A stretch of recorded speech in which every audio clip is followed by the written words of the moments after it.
Hello, today we will start a new course on English literature और साथ में copy pen भी लेकर चलना क्योंकि मैं बीच में नोट्स भी डिक्टेट करूँगा। तो शुरू करते हैं। सबसे पहला क्वेश्चन जो हमारा लिटरेचर पढ़ने के समय आता है वो ये होता है कि लिटरेचर होता क्या है इन इट्सेल्फ।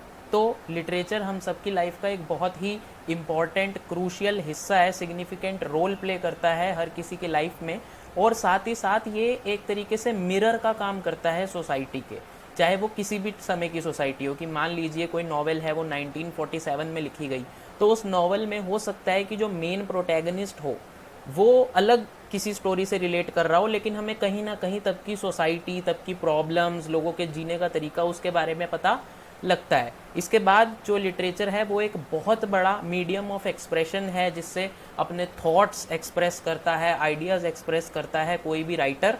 और ये कोई नई चीज़ नहीं है, one of the ancient forms of entertainment है। बस इतना फ़र्क है कि तब इसे ऐसे लिख कर प्रिजर्व नहीं किया जाता था, बल्कि it was more transferred through mouth. ठीक है। और पोएट्री जो है वो सबसे एंशियंट फॉर्म है लिटरेचर की, क्योंकि पहले के समय में जो बड़ी बड़ी एपिक पोएम्स हैं उनके रूप में मॉरल लेसन्स और ये सब स्टोरीज कन्वे की जाती थी।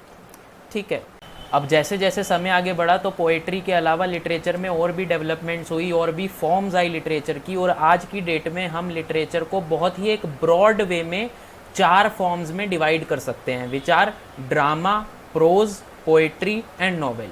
अब इन चारों को बहुत ही डिटेल में हम आगे पढ़ेंगे।